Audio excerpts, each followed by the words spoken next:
basa, nagisgot kini sa pagpadala sa Ginoo siyang mga pinili ngadto sa mga lugar ngayang paadtuan. No, sa unang pagbasa si Propeta Amos, ikuha sa Ginoo gikan sa magbalantay sa mga hayop, mga karniro ug tigatiman sa kahoy sikomoro. Gikuha sa Ginoo aron magwali ngadto sa iyang katawhan ng Israel, ang gitawag og Northern Kingdom of Israel. Ang kapital mao ang Samaria, no? Kanya ang mga apostoles ipadala usab sa Ginoo, no? Tinagurha lain mga dapit nya ang kaning pulong nga apostoles gikan sa pulong nga apostolos, meaning pinadala sa tupa kining mga apostoles sa wala pa sila ipadala sa Ginoo, sa dihang nakiguban-uban pa sila kaniya, naminaw siya mga wali, gitawag na sila mga sumusunod o mga disipulo. Sa dihang ipadala na sila, gitawag na sila mga apostoles, no? Apostle means to be sent, no? Kunya si Propeta Amos, gikan siya sa gingharian sa sakop sa Huda. Kunya gipadala siya ngadto sa Northern Israel. Natong hibaw-an nga kining Israel kaniadto usa ra gyud ni kagingharian, no? Pero panahon sa unang hari sa Israel nga si Hari Saulo, gisundan ni Hari David, gisundan ni Hari Solomon, usar gyud ang gingharian. Pero sa dihang pagkamatay ni Hari Solomon na duha nabahin ang gingharian. Matud pa sa basahon sa unang basahon sa mga hari, chapter 11 verse 9 to 11, og nasuko ang Ginoo kang Solomon kay gisalikway man niya ang Ginoo, ang Dios sa Israel, nga mipakita kaniya sa makaduha. O gipinahan siya sa dili pagsimba sa laing mga Diyos, apan wala niya tumana ang gisugo sa Diyos kaniya. Busa miingon ang Ginoo kang Solomon, sanglit wala mo tumana ang atong gikasabutan o ang akong kabalauran nga gisugo ko kanimo, kuhaon ko gikan kanimo ang gingharian ug gihatag ko ngadto sa usa sa imong opisyal, no? Na dinhi nagsugod ang kaning na duha na kagingharian nga gingharian sa Israel nga ang kapital mao ang Samaria ug ang gingharian sa Huda ang kapital mao ang Jerusalem. Ya dinhi si Propeta Amos taga gingharian sa Huda, ipadala siya ngadto sa gingharian sa Israel. O sa dihang gipadala siya dito, doon na siya misyon. Sa may misyon na dito, ang pagbadlong siyang katawhan nga nahisalaag, nga wala na magtuman sa kasabutan. Nagsimba sila mga Diyos-Diyos, o ilang gilupigan ang mga kabos, gibaligya ang mga kabos niya sa kaparis nga sandalyas, niya wala na matuman ang hustisya. Sa lakton nga pagkasulti ang Israel ining panahon na nakasala sa Ginoo, no? Nya matupad dinhi nga ang Ginoo miingon nga nagpadayon sa pagpakasala ang katawhan sa Israel.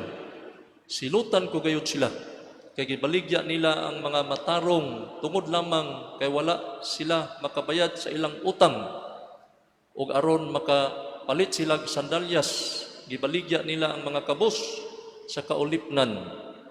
Gidaog-daog nila ang mga timawa ug gibintahaan nila ang mga kabos. Ang usa ka tawo ug ang iyang amahan nakighilawas usara ka ulipong babae, ug gipakaulawan nila ang akong ngalan nga balaan. Sa tanang dapit nga ilang simbahan, nang higda sila, sinulob ang mga biste nga gigarantiya sa mga nakautang kanila. sa templo sa ilang Dios, nanginom sila bino nga ilang gikuha ni atong nakautang kanila. Umingon pa gyud ang Ginoo, pamati niini kamong mga babay sa bukid sa Samaria nga nanambok sama sa baka nga maayong pagkaatiman nga nagpalabi-labi sa mga timawa, nagdaog-daog sa mga kabus. Pagka makalilisan gayod alang kaninyo nga nagtuis sa hustisya ug naghikaw sa katawhan sa ilang katungod. Mato pa sa Ginoo, gidumtan ninyo ang tao nga dapig sa hustisya ug nagsulti sa matuod diha sa hukmanan. Gidaog-daog ninyo ang mga kabus ug gikawatan ninyo sila sa ilang mga abot. Gilutos ninyo ang mga taong maayo, nanawat kamog suborno, o gihikawan ninyo hustisya ang mga kabus. Nagingon ang Ginoong Diyos sa Israel, dili ko gayud hikalimtan ang ilang daotang mga buhat. Muni gisugo si Ginoo kang propeta Amos nga isulti nga muni inyong gibuhat, wa mo patigbabaw sa hustisya, gilupiga mga kabos, inyong gikuha ang mga abot sa inyong isikataw, inyong baligya mga kabos sa pares nga sandalyas, o gihimong ulipon. No, nasuko ang Ginoo.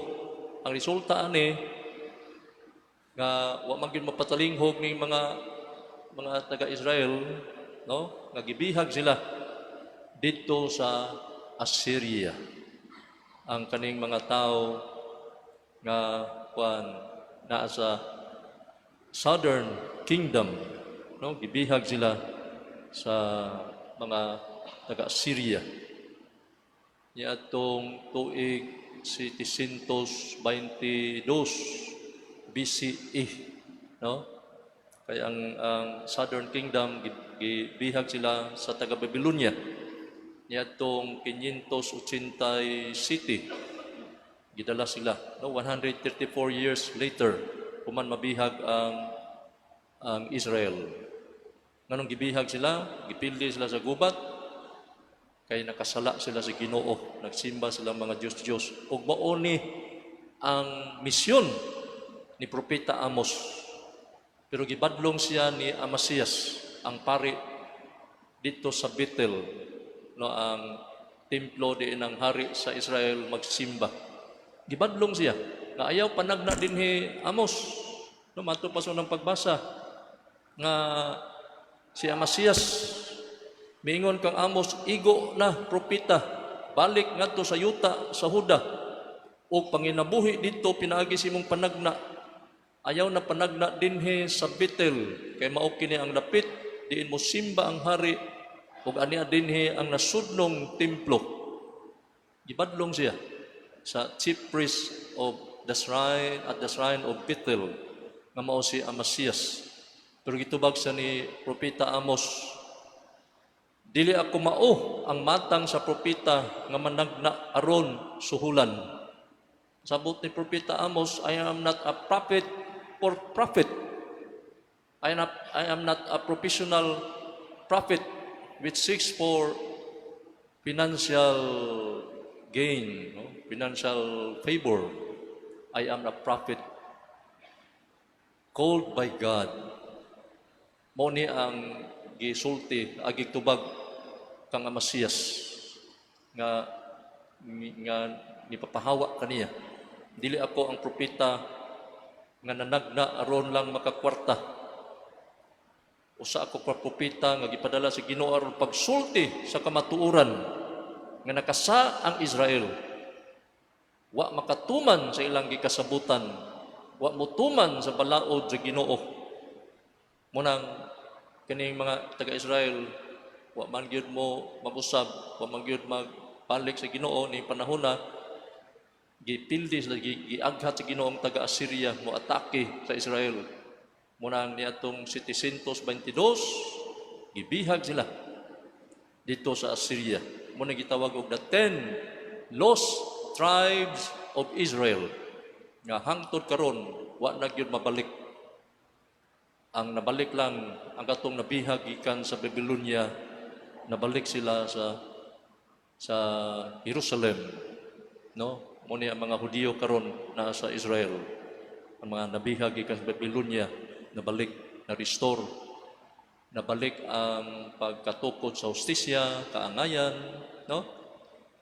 Muni role sa usa ka propeta nga bisag sakit kayong muwali, bisag lisod kay musulti pero kihimo, bisag daghang masakitan, bisag daghang musupak, no? A true prophet is always rejected, persecuted, opposed. Ang tinudanay nga propeta, daghang masakitan siyang pagwali. Doon naging mga opposition, persecution, rejection, and even death. Daghang mga propeta gipamatay tungod kay nagsulti sila sa kamatuoran. Sama ni San Juan magbubunyag, ipungguta sa no? Ang mga propeta kadaghanan sa karaang panahon gipamatay tungod kay sila nagwali sa pulong sa Ginoo. Munang kanang sa ako nang giingon sa niaging Domingo, nganong masakitan man sila inigwali sa mga propeta. Kaya ang giwali sa mga propeta pulong sa Ginoo, ug ang pulong sa Ginoo mo'y tambal sa atong pagkamakasasala. Sa atong pagkamakasasala, nahimo kitang samaran, nahimo kitang nasamdan, nya moadto ta sa hospital, kung mapatambal ta, lingon ta nga, Dok, tambali ko ani kong samad, labi nagdako kayong samad, ditambal yung doktor, moingon kita, Dok, sakit, Dok, sakit. Lingon na yung doktor, sige, sakit man ka ani, ang tambal, ganahan kang maayo o di? Ganahan, Dok, hala, agwanta ha. Mauni ang atong untang kanang buhaton nga bisag sakit ang pulong sa Ginoo kay tambal sa atong samad sa atong pagkamakasasala, kinahanglan ato gining dawaton kung ganahan tang maayo. Ang mga propeta gipadala sa Ginoo aron pag-ayo kanato kaysa pagkatinuod pinangga man kita sa Ginoo, no? Bisan nakasata ipadalaan kita mga propeta nga nagdala siya mga pulong aron pag-ayo sa samad sa itong pagkadautan. Kay di gyud gusto ang Ginoo nga kita malayo sa iyang kiliran. Kay pinangga, gihigugma kita sa Ginoo, atong pakpaka ng Ginoo, no? Kay siya nagpasabot kanato, ang kining mga propeta, gipadala niya, pagpahibaw sa katawhan, nga bisan sa atong pagkahuyang, sa atong pagkadautan, gihigugma kipunta sa Ginoo, kay gitambalan kita pinaagi siyang mga pulong. Ug mo sa ninhitabo sa mga apostoles, sa dihang gipadala sila sa Gurha, gipadala sila aron pagkabig sa mga tao balik sa Ginoo. Gipadala sila aron pagkabig sa mga tao, pinaagi silang mga pulong. Ug di sila mutuo silang mga wali, gitagaan sila gahom pabangilin sa mga dautan, gitagaan sila gahom sa paghimog milagro, aron mabalik yun sila, makabig sila pinagis mga milagro. Apan kung dili sila makabig, pinagis sila mga wali, silang mga pulong, silang mga milagro, pakit-on sila sa ilang kinabuhi nga yano. Munang giingnan sila nga ayaw pagdalag mga pagkaon, mato pa sa Ebanghelyo, no? Sa pagpadala sa Ginoo sa mga apostoles, ayaw ka mo pagdalag pagkaon, ni puntil, ni kwarta, o bisan unsa, gawas lamang sa sungkod. No, pasabot sa Ginoo nga ipakita niyo sa katawhan nga pinadalagin mo sa Ginoo nga di mo mabalaka unsa inyong kanon, unsa inyong sulubon, wali na mo. Kay ang Ginoo mo atiman, He is the great provider as long as we obey His command, as long as we follow His command. No? Kung mutuman na ta sa sugo sa Ginoo, we have nothing to worry. Di ta mabalaka kung sa itong kanon. Ay mo kabalaka sa asa mo paingon, sa inyong sulubon, asa mo higda. Ayaw mo kabalaka. Kay kining tanan, ihatag na sa Ginoo. Seek first the kingdom of heaven. Preach the word of God first. Kay bato pa sa Ginoo, kay ang mamumuo, angay gyud nga suhulan. Ang magwawali, ang minsahiro, ang mga magsasangyaw, kinahanglan gyud nga di mabalaka unsay kanon, kinahanglan magpuyo sa yano nga kinabuhi, mapausanon, mapailobon, mainantuson aron lang mahatod ang pulong sa Ginoo. Kay ang pulong sa Ginoo sa kunang gingusunahan tambal kini sa atong pagka makasasala. Yang anong gipadala man sa Ginoo ang mga propeta, ang mga apostoles ngadto sa mga tao. Kay pagkasala gud sa tao, ang tao nagpalayo sa Ginoo. Siyang pagka makasasala, wala na siya igong kusog pagbalik sa Ginoo. Munang God took the first initiative in reaching out the sinful man. Kaya pagkasala gid sa tao, wala naman siya igong kusog o gahom pagbalik sa Ginoo. Mun ang Ginoo mo'y mipaduol kaniya. Ang Ginoo mipadalag mga tao pagdala sa iyang mga pulong aron lang pagpahibaw nga kita pinangga gipon sa Ginoo basta maghinulsol ta, magbasol, mag-usab sa atong kinabuhi. Muna ang primerong pulong nga isangyaw sa mga apostoles, ang pulong sa paghinulsol. O sa man ang paghinulsol, ang pag-angkon nga kita nakasa sa Ginoo. Ang pag-angkon nga kita wala makapahimuot sa Ginoo. Ang paghinulsol mong pag-angkon nga kita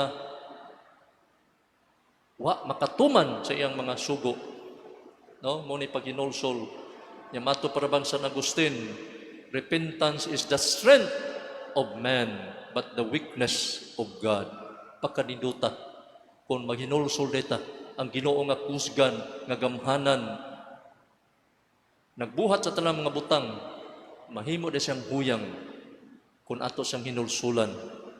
No, mo naging San Agustin, repentance is the strength of man. Ang paghinulsol mo ay kusog sa tao, pero kahuyang sa Ginoo. Malukmay ang kasing-kasing kung kita magmahinulsulon, matinud-anon, nga nagbasol sa itong mga kasalanan. Si Satanas nagmahay sa Ginoo, may kausa, mingon siya, Ginoo, nagmahay ko nimo. Ingon Ginoo, ngano man Satanas? Ingon si Satanas, nakasaan ko kausa Ginoo, na impierno dayon ko.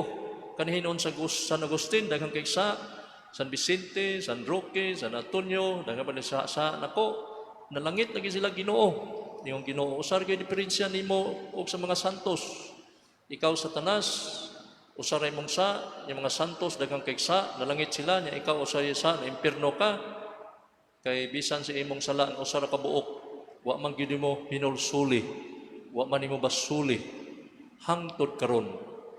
Pero mga santos, silang pagka makasasala, ilang mang gibasulan, gihinulsulan ang ilang mga sala, nag-usab man sila silang kinabuhi, nalangit sila, nga santos sila. Ug mao dinhi ang gipangita sa Ginoo. Na kita bisan makasata, bisan kapila pa ta kapatay, nangawat, kalibak, buhat og dautan, basta musantop lagi na sa tong kinabuhi ang paghinulsol. Luwason gyud sa Ginoo. Kay katong kawatan, usa sa kawatan nga nagbitay sa tapad sa cross ni Jesus. Kawatan siya sa tibuok niyang kinabuhi. Pero iyang gikawat ang langit sa dayon iyang kamatay pinagi sa paghinulsol. Miingon siya, Jesus, hinumdumi in taon ako kung maghari ka na. O miingon si Jesus, karon dayon, uban ka kanako ngadto sa paraiso. Pagkaniduta. Basta hinulsulan na nato mga sala, muangkon na nga kasakit as Ginoo, iya kitang dawaton. Kaya Ginoo mapasayloon, mahigugmaon, maluluyon ang Ginoo. Ato pakpakan ang Ginoo, no? Kay siya puno sa kaluoy, puno sa pasaylo, puno sa paghigugma. Di ginato di na to mahuna-huna ang kamaayo sa Ginoo. Di na to matugkad ang kalawom sa iyang gugma. Munang nining misa magpasalamat kita sa Ginoo, ngawa kita niya pasagdi. Bisan nalayo ta, giduol kita sa Ginoo, gipadana kita mga apostoles. Doon ay gingos panultihon nga dili kita mabalaka kung malayo ta sa Ginoo. Ang atong kabalakan kung ang Ginoo nay magpalayo kanato. Kung ang Ginoo nay magpalayo kanato, di na kita makaduol niya. Pero samtang ang Ginoo nangita pa kanato, ang Ginoo naningkamot pa nga mabalihan ta pinagi sa mga apostoles, mga propeta, samtang ang Ginoo naninguha pa nga mabalik ta niya. Magpasalamat yun ta. There is still time. No, there is still time to become a saint. Kung mubalik lang kita, mapatalingho kita sa pulong si Ginoo. Matod pas panultihon, every saint has a past and every sinner has a future. Manindo kita